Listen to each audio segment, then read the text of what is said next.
All right, all right.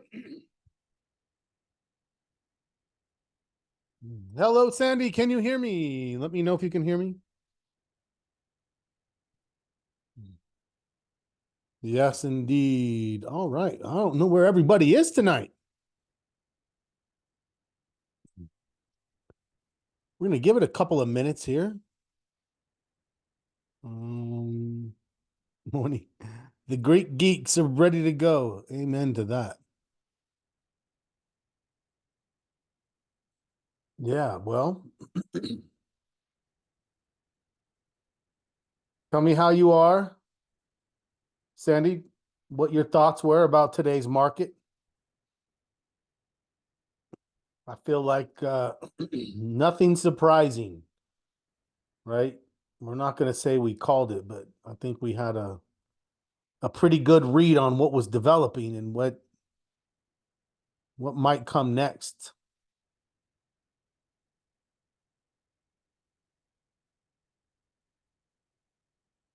Hey, there's Bob. All right, we're missing a lot of folks. Going well. Market was what we thought. Looking at bearish, yes, yeah. I feel like we had a real good sense for it. I was able to, lock in gains, tighten stops. No, nothing that was short term bullish had a was able to hurt me.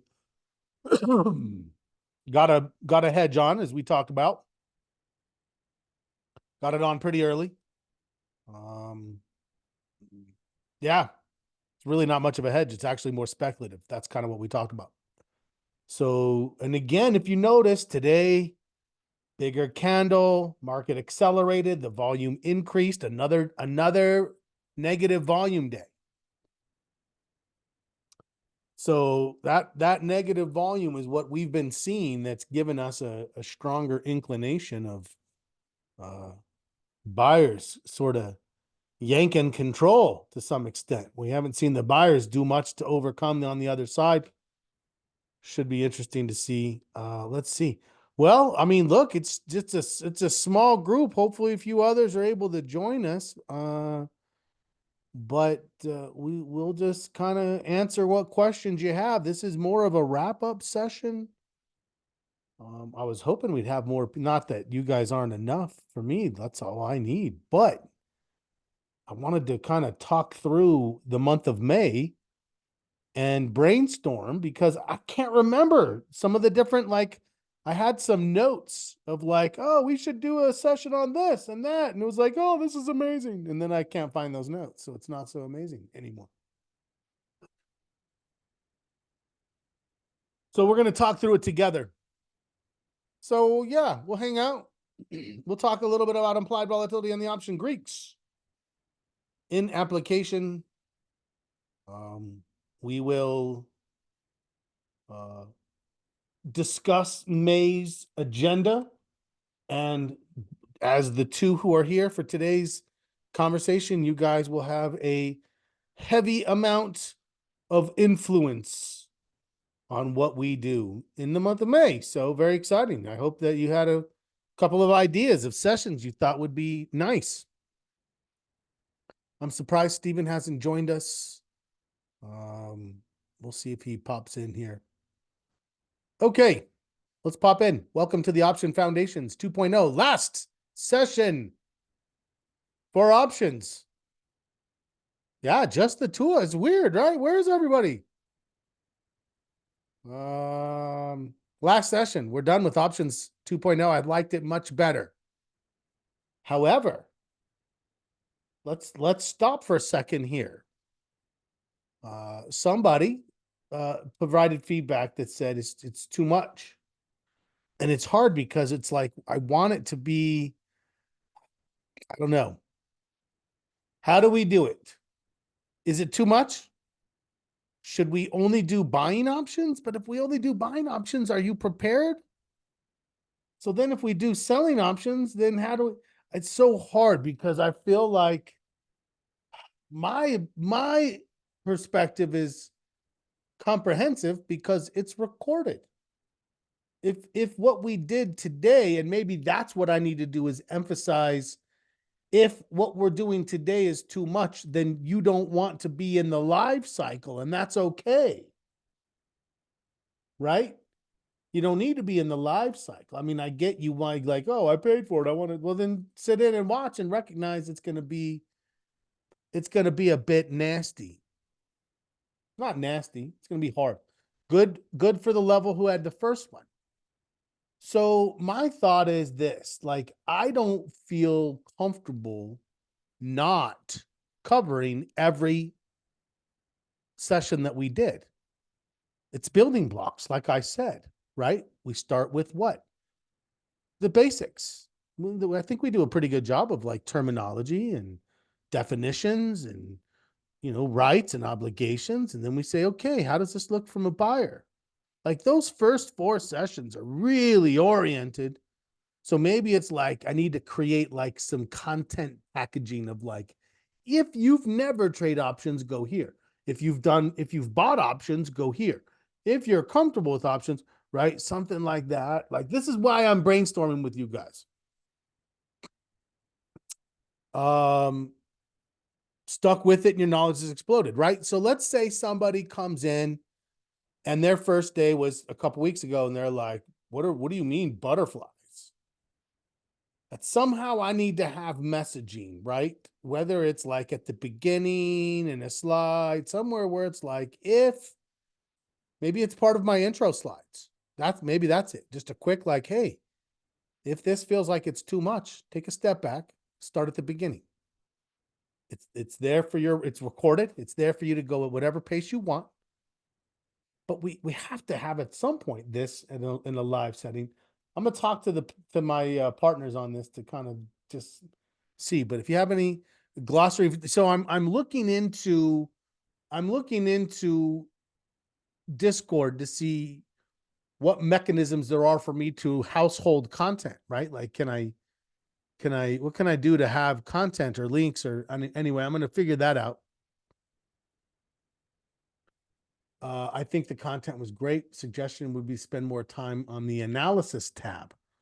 See, and that's what's hard, Bob, is, you know, I would love to spend more time on the analysis tab. It's just that more time is what we don't have. We've already stretched it to 2 months. And so it's like, I'm taking 2 days a week for 2 months. And I feel like, okay, I feel like we had a good coverage for it. There's just no way to do it. I mean, again, it's like, a master class on playing poker. Yeah, you could gain some ground in 2 months, but we're going to be working on it for the next decade, 2 decades, forever. Maybe they could join chat sessions with more experience. I love it. It is hard to follow it. Yeah. Okay. Fair enough. So I wonder if do you feel like the practical sessions need to be more? I feel like that maybe I was a little too loosey-goosey, meaning I was just like, hey, let's find something, but maybe we need to have like, just a simple, it doesn't have to be the perfect trade. But just give us more. If we spent more time on the analysis tab in the practical sessions, would that help? Slower? Yeah, I get that. I get that.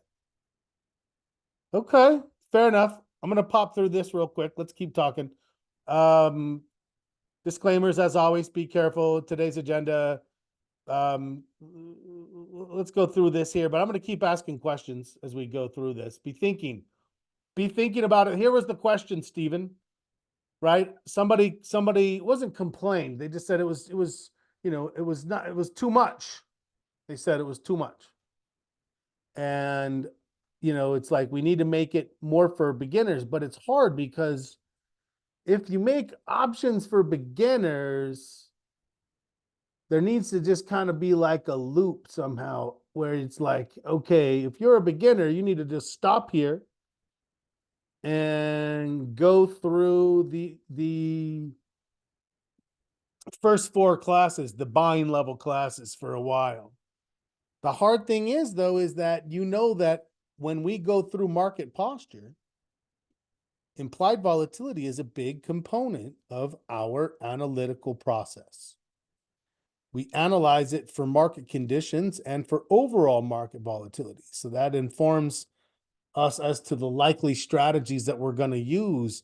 So if I'm talking to everyone like, oh yeah, we're looking at doing these advanced strategies, and someone's like, oh, I only buy calls, they're gonna, we can't, the train is gonna have to go at a certain speed, because it's a trading group, and right, we have to have I would rather have a way to build mechanisms for someone to jump on the running train than to have the train keep slowing down to bring somebody on, and then slowing down to bring somebody on, and then slowing down to bring somebody on.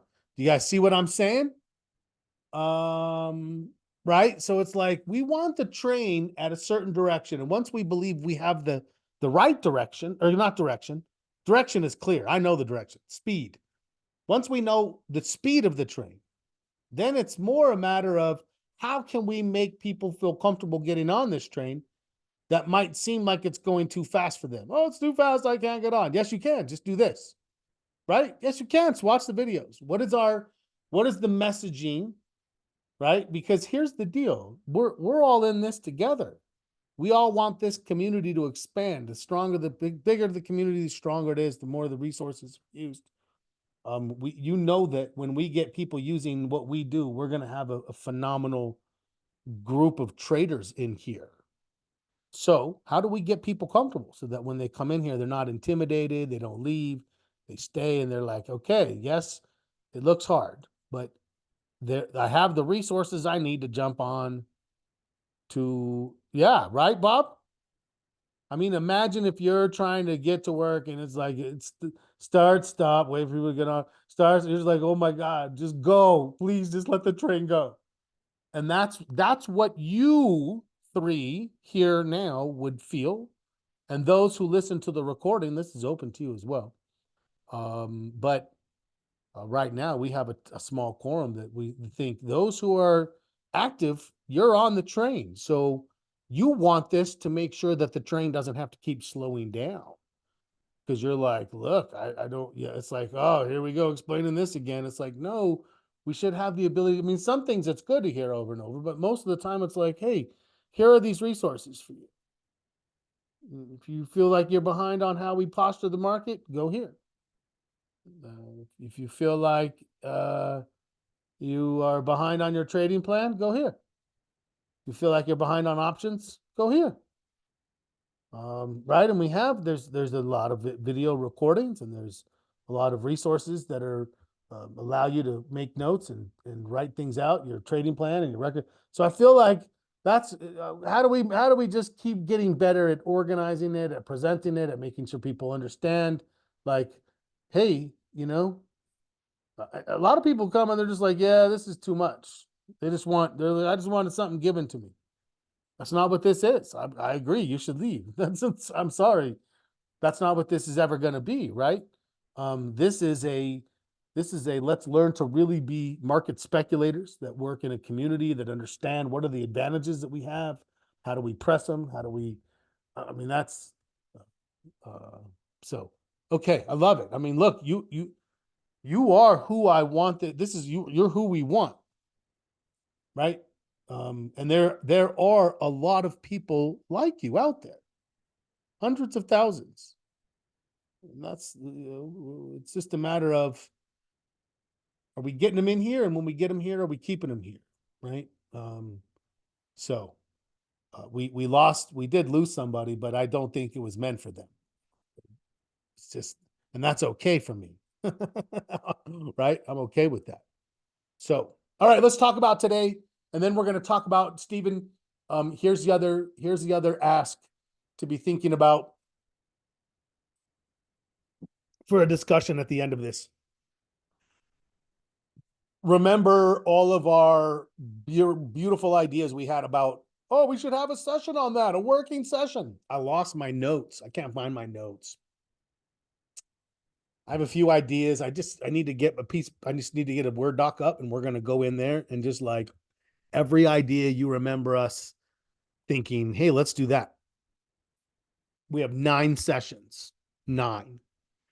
I'm sure we can come up with at least 4 or 5 of those ideas. So we'll be thinking about that. Let's talk quickly about implied volatility and option Greeks. Let's talk quickly about the option strategy matrix. I want to really start pushing you, and Sandy, your assignment is to explore what do you have by way of portfolio level Greeks. What does that mean? That means it's not looking at the chain, it's looking at your position. Looking at your position, and it's saying you have 4 contracts of this and 4 of that, or one, whatever it is, and it puts it all together, and your numbers are not decimals, they're actual numbers.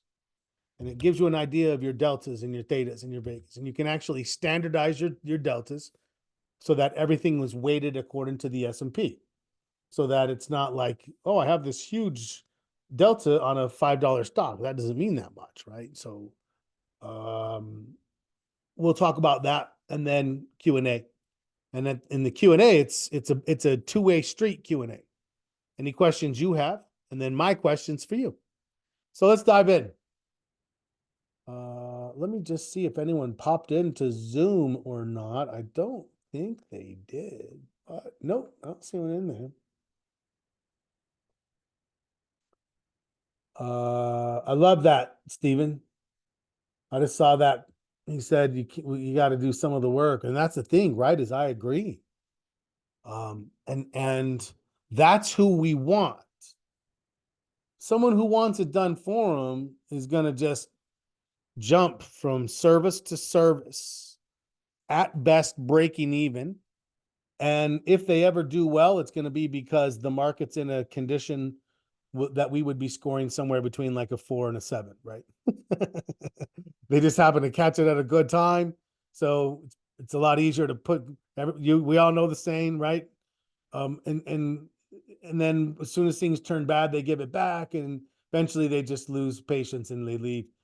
Okay, they're either going to commit to it, make it a business, treat it like a business like we do, or they're not. The only way to longevity is the path that we define here. I believe that. I wish so much that someone would have given me this path much earlier in my career. Implied volatility defined. Expectations. Expectations of future price movement, specifically within and defined by the context of options trading. This is basically a visual representation of supply and demand. Implied volatility is going up. What does that tell us? People are buying more options. Buying.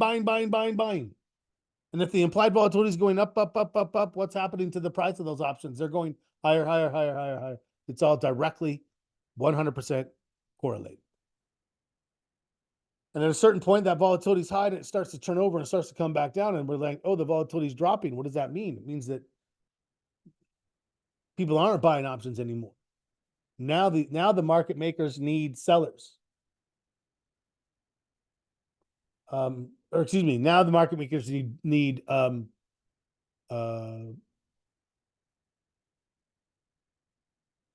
buyers. So what are they going to do? Because everybody's buying. Now they need to start lowering the price. And as they lower the price, dropping. So that's implied volatility. Prices going up, prices going down. Attracting buyers, attracting sellers. Right? So when everybody's buying, they need sellers. What do? Raise the price. Eventually, when everyone's done, they need to attract buyers. What do? They lower the price. And we see that in implied volatility, and that helps us to pinpoint and identify our strategies and to understand better the context of the market. The Greeks, delta, gamma, theta, vega. I hope you're, I want a 1 to 10 from the 3 of you. 1 to 10. We're going to do it one at a time. How comfortable are you with the definition of delta? not that you could give me not that you could recite a perfect definition, that you understand the concept of delta, 1 to 10. Give me your number.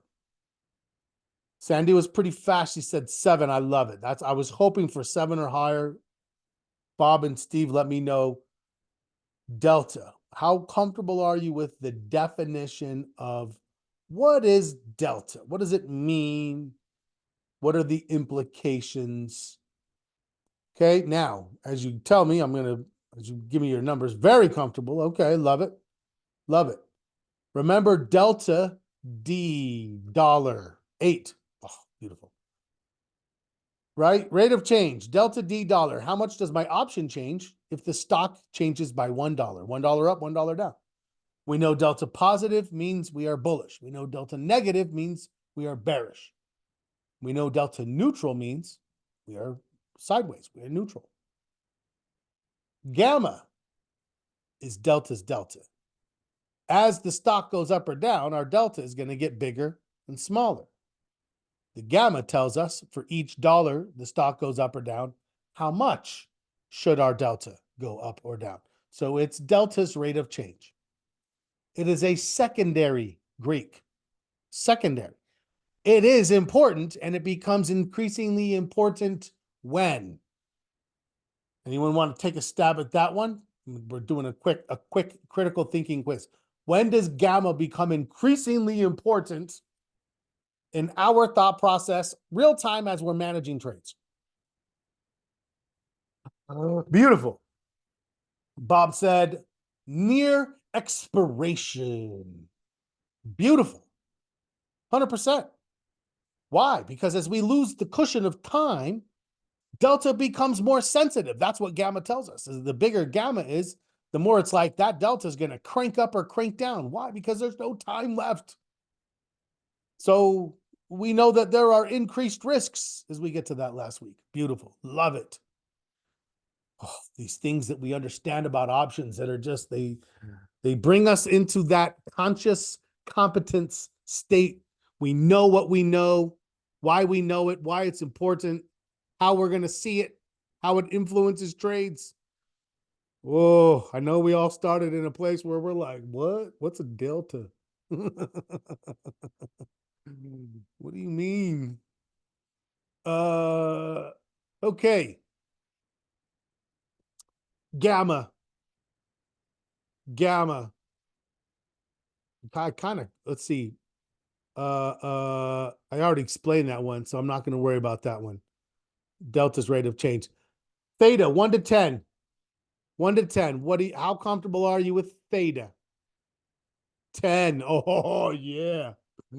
10. Theta, right? And that's the one that it's like, everyone's like, oh, you have to understand time. We understand time. Delta is harder to understand because price goes up and down, because you can look at it from a probability standpoint, because whether you're in, at, or at the money, it has different characteristics. Time only moves one direction, and it always moves at exactly the same rate. So it is the most consistent of the 3 primary variables of price, time, and volatility. So yes, time. Is it for us or is it against us? 10. I love it. Beautiful. Okay. Then let's just move on. If you're listening at home, theta, T for time decay, based on what unit?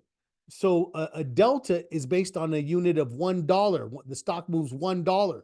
The delta tells us, what do we expect? Theta, the unit of measurement, is day, 1 day. How much do I gain or lose based on 1 day of time ticking? All right, last one. Vega, V for volatility. Sandy's quick to say 7. It's back in there. Because what does Vega do? Vega looks at volatility. Volatility can go up, it can go down. We can be Vega positive, we can be Vega negative. Viva Las Vegas. I love it. Bob is a 7. Oh man, people are missing. This is actually a really strong, right? Just like a Force yourself to do a little critical thinking to be like, do I know this? Do I feel good about it?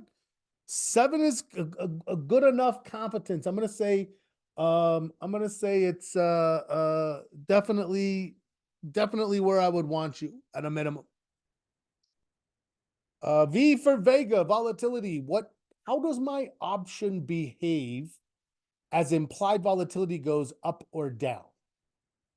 Right? Vega positive, I want volatility to go up, therefore I want it to start when it's down.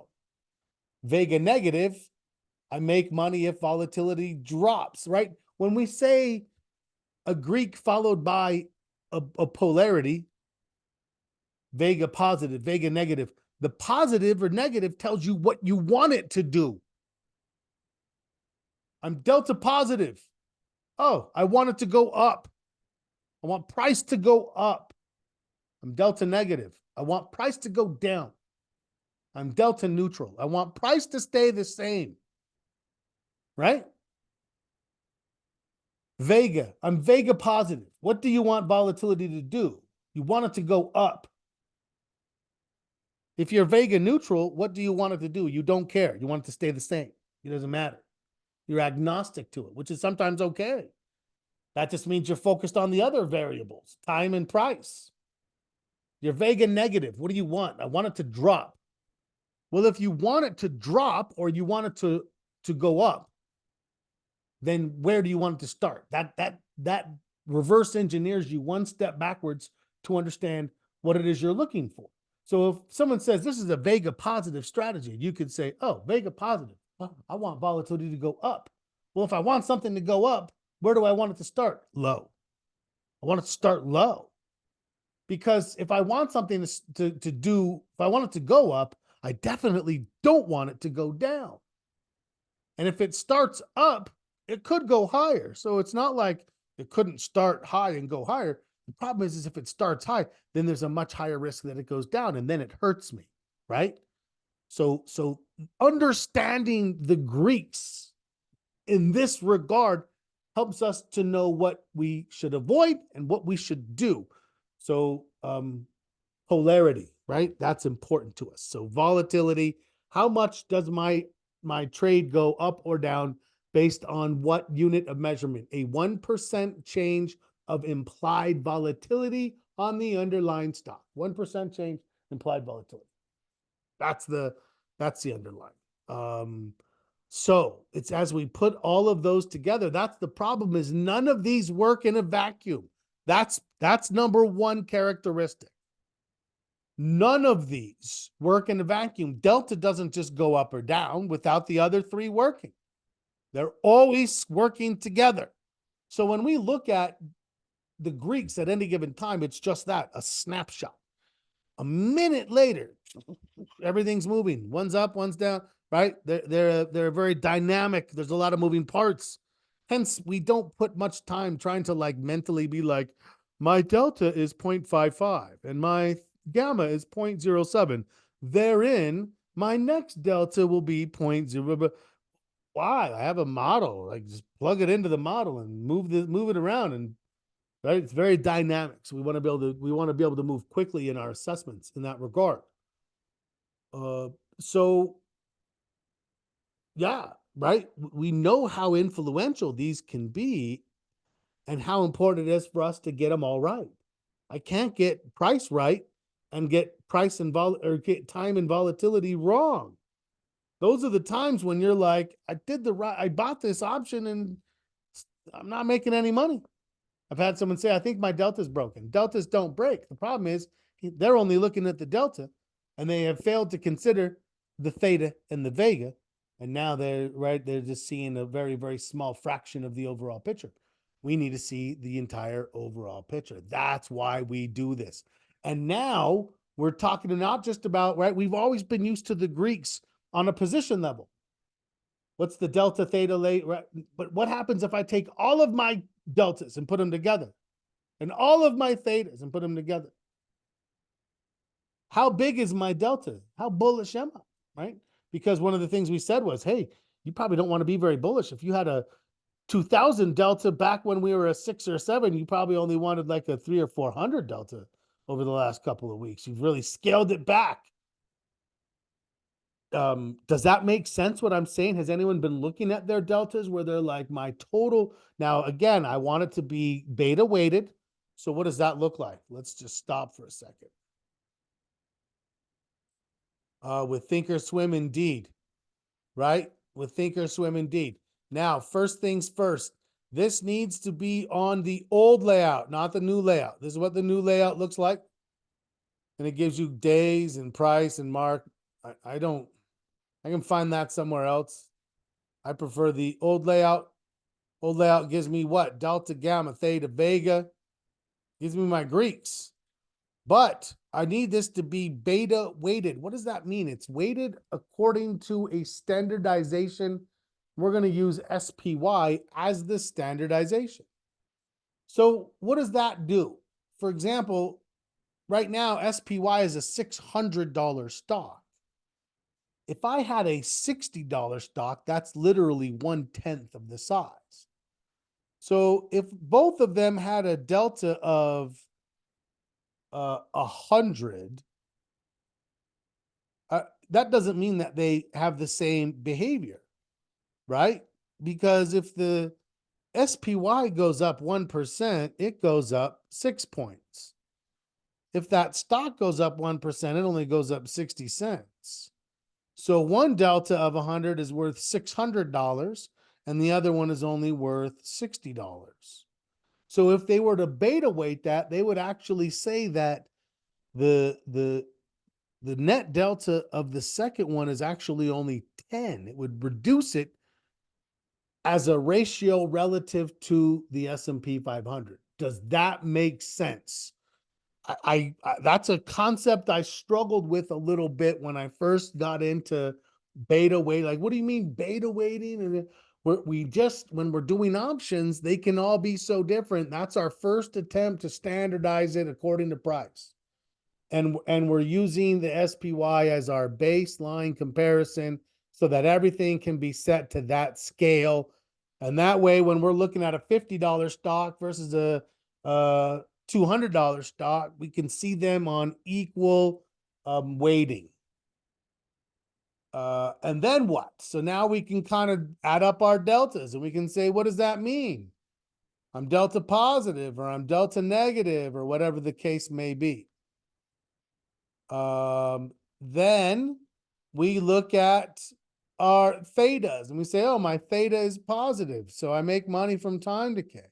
And then we look at our vegas and we say, I'm vega positive, so I'm better off if volatility drops. Okay, so this is it. This is the Greeks that I have. And this is for, now if I have 10 positions, it's going to add them all up. And it's going to show me the net assessment of my portfolio. Because like I said, I've had times where I've had people bring up this for their portfolio, and then I start to read them based on the implications of their Greeks, their net Greeks. And I say, oh, looks like you're pretty bullish. And they're like, oh no, I'm actually thinking the market may pull back. I'm like, oh, you've got about 1,200 positive delta across your positions. And I'll be like, and you're losing $60 a day in time. And you'd hear silence on the other end. They'd be like, how much? It'd be like $60 a day. I had no idea that every day, boom, boom. And that 60 is 64, then 68, and 72. Right? And you start, yes, I remember the first time I saw it, and I'm like, my data was like minus 110. I'm like, how am I losing 110 a day? I very quickly found ways to start getting positive theta into my account and reduce that risk that you're just fighting time. The most consistent variable working against you constantly, that's tough. Right? And so, this allows us, that's when we do this, we're walking up a hill and we're looking down and saying, I've got 8, 10, whatever it is, these little battles going on. I'm trying to manage each one individually. Guidance and support for each one individually. But I also need to look at the whole thing in totality to see where am I exposed, where I'm like, ooh, I'm losing too much per day in time, or I'm overly bullish. I have a lot of bullish delta when my market posture is diminishing, or I am very, very Vega positive and I need to reduce that because this thing could go the other, whatever it is. That's the point, is that we have a higher level of awareness of everything. That's what this gives us. And I don't know, Sandy, if you've had a chance to look into, like, do they give you a perspective like this? At least now you know what to look for, maybe what to ask for, etc. Okay, let me go back to my slides. Well, let's just minimize this. Okay, significance. Understanding applied volatility in the Greeks is paramount in formulating effective option strategies, influencing decision-making and risk management. Practical applications. You see it now, right? There have been times where I've been like, you know what, I'm just going to put on a, just a pretty good sized bear call spread because I just needed some negative Vega, some positive theta. I just needed to bring a balance, and I put it on, and all of a sudden that's the trade that's working best. The one I didn't have until I'm like, ooh, I am exposed from a portfolio standpoint here, because we're constantly able to align our overall portfolio with what we're seeing in the market conditions. Look, I mean, I think we should pat ourselves on the back. We've had a pretty good read on the market. We got pretty bullish for a while, and as it slowed up, we slowed up, and by the time it got to this point, where are we? I'm speculatively profiting from it going down.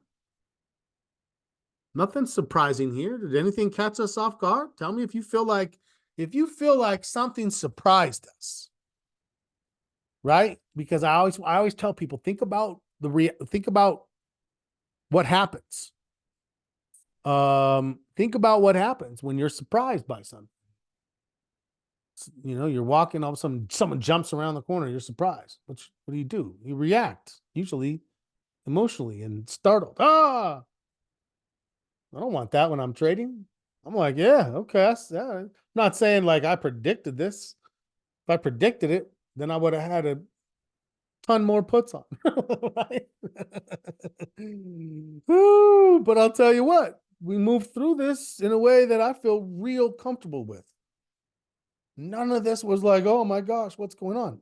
Saw it, adjusted, still adjusting, still talking about, hey, okay, what does this thing have? This thing could be, what do we say, 480 to the downside? I mean, could be 10% at this point now. And how we adjust to that with our Greeks, super helpful. So, all right. Love it. Love it, you guys. And I feel like we're all seeing things similarly. Scale from 1 to 10. Option strategy matrix. Option strategy matrix. You look at this and you think, I know how to take this and essentially say, oh, Steven felt good, Bob not so much. Right now, remember, we're like everything else going to work from left to right. So start in market direction. Where are we now? I would say that we've moved into, we're moving out of bullish, though still willing. Of course, still working. Love it. Moving out of bullish into neutral and opening the door for speculative, right? And we're saying, what are we doing now? Volatility is a little higher in some areas, and this just sort of barely bullish. Yep. And we're saying what? I'd do a covered call if I did a bullish trade. You can see no one's really like, itching to buy calls or anything like that. We're thinking now, we did do a counter spread. That's because the volatility convinced us that it actually was low. So when we looked to do a trade, we were like, what are we? We're neutral. We saw low vol implied and we put on a calendar. Now, all of a sudden, we're seeing a little bit more and we're saying, hey, if this thing drops another day or two, then we might make that assessment more of a still more neutral, but now what? Now vol's a little higher. We put on a butterfly and we combine the two of them together. I'm absolutely looking for that. That might come out in an alert this week. Be aware. I might put a bearish trade out, speculative bearish trade out this week. We'll see. We talked about it. We talked about it before, right? Think about it. 2 weeks before, we said, what would it take for us to open the door for bearishness? We defined it. We described it. And then it happened. Easy peasy. Great. Adapt. Adapt. Move forward. Now what? Okay. Any specific questions about this?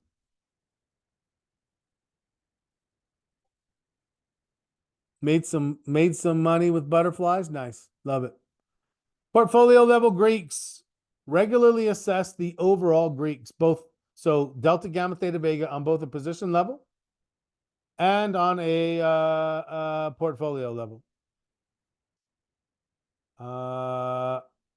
Make sure you're using the analytical tools. Analyze tab for us on Thinkorswim, the equivalent for Sandy on IB. Look to mitigate risk from a portfolio level from the insights that you gain monitoring your Greeks. Portfolio level diversification. Yes. This is really, it takes us to just a higher level of awareness and understanding.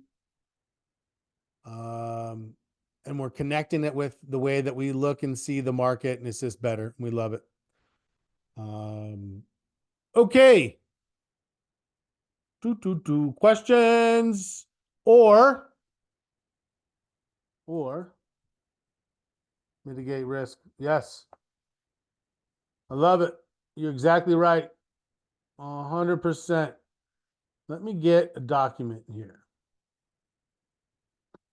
Let me get a new document here. This is my May brainstorm. Now, 100 trade spreadsheet assessment. Full trading plan review, right? Just looking over what a full trading plan might look like. I want them now, if you have them.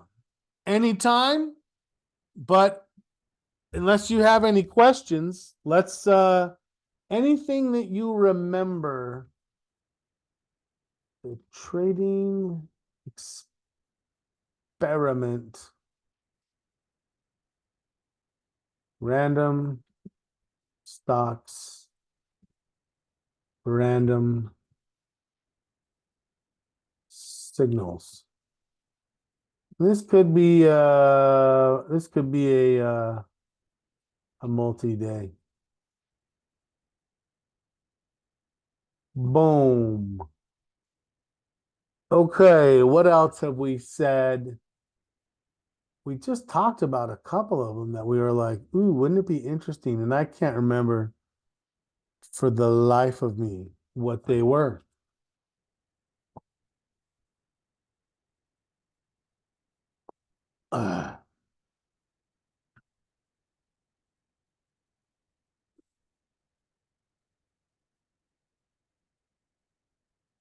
Okay, let's see.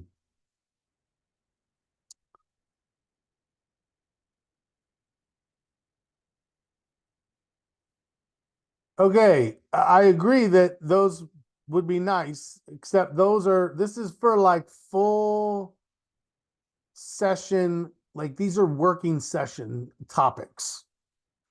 So we're going to spend a full working session looking at somebody's completed spreadsheet to look at all the different ways that we can gain insight from it. Or looking at a comprehensive look at a full trading plan, right? Or going through the trading experiment. We've talked about like, oh, we should do one of our working sessions in May, and I would write it down, and I lost my notes on that. So, I mean, we have a start here, and this is a couple of weeks worth. We have 9 sessions to fill. 9, no, it may even be more than that. Let's go look. Could be 10. 1, 2, 3, 4, 5, 6, 7, 8. Nope, it's 9. 9 working sessions. So I've got 4 here now, it would appear. 4 here now. What are some of the other things that we've talked about? We've had some really unique and interesting ideas. And then we ultimately, I just can't, let me see.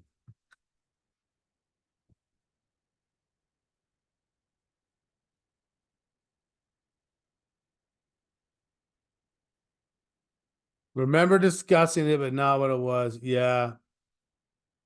Yeah, Bob. I'm telling you.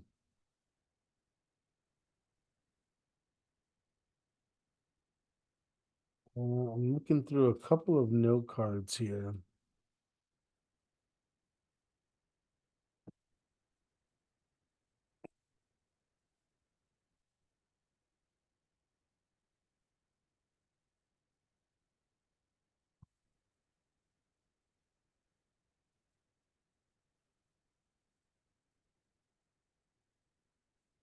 Hmm.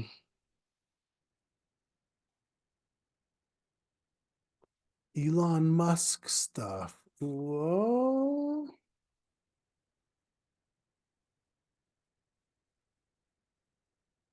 Doesn't sound right. We were going to talk a bit about we were going to talk a little bit about some Bitcoin stuff, but the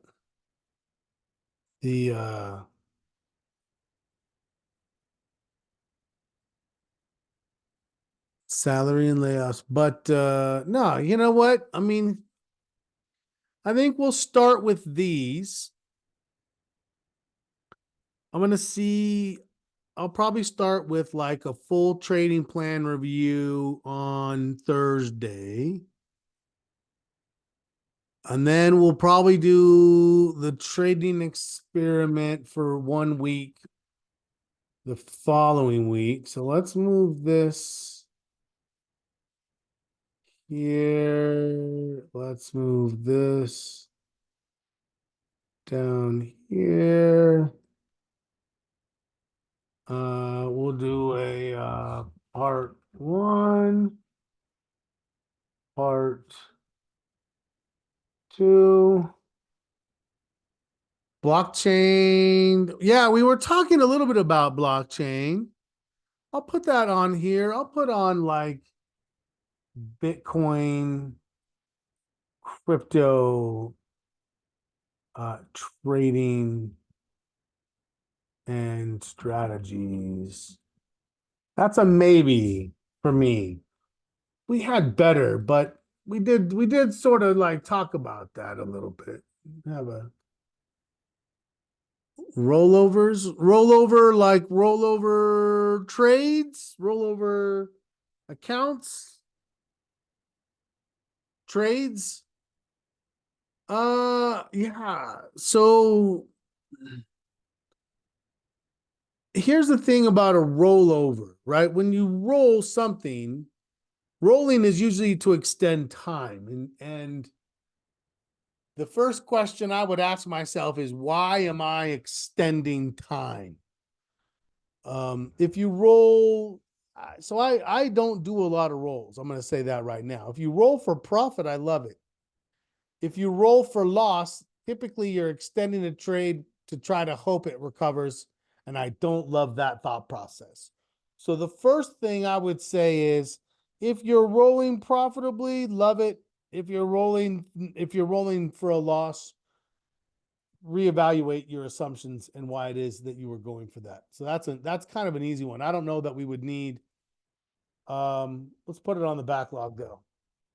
There are no bad ideas. It could lead to something else. So rolling anything with an asterisk is maybe. Rolling over trades. Okay. Just wondering what it is and how it worked. So you can roll trades up or down directionally. You can roll trades out in a time manner. You can roll for a profit. So there's a lot of different like variations of that. We could maybe just kind of talk about what the variations are. When would you consider it? When is it good? When is it bad?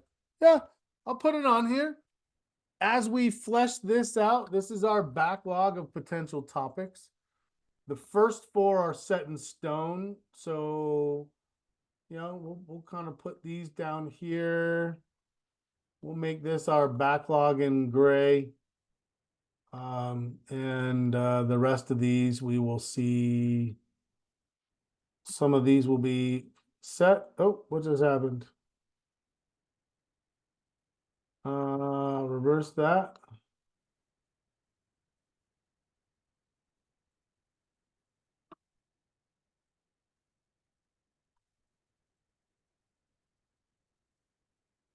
Okay. Backlog and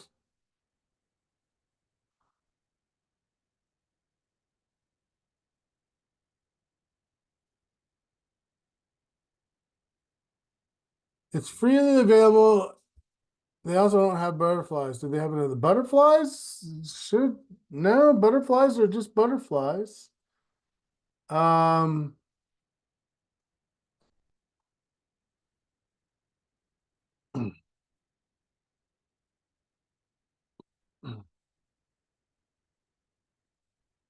okay.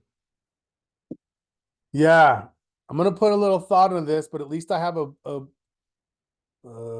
repository for thoughts, and I will continue to solicit. But we're good through, let's see, Thursday. We're going to start off. First working session is a full trading plan review.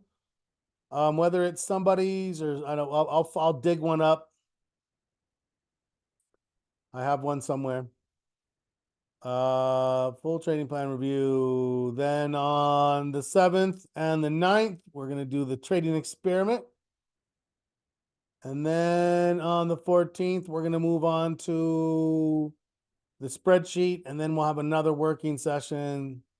Yeah, I mean, look, we're going to blink, and then what? Then we're going to start back over with trading foundations. Hopefully we have a whole new group of people to bring on and make sure their cement is strong and deep as they get their foundation poured, and onward and upward we will continue to go. What's next? Tomorrow morning, we have our weekly midweek check-in. So any ideas, keep bringing it. Tomorrow morning, midweek check-in. The afternoon is a you only session. I believe it is a video session in the Market Watch meetups for anyone who wants to meet up and chat. We'll see if this market starts to accelerate into the sell-off. Does it catch its footing? Tomorrow is Fed Day. A lot of things happening. Thanks, everybody. I'm glad you can make it out. Hopefully we get our numbers back up a little bit more, and I will see you guys tomorrow morning. As always, happy trading.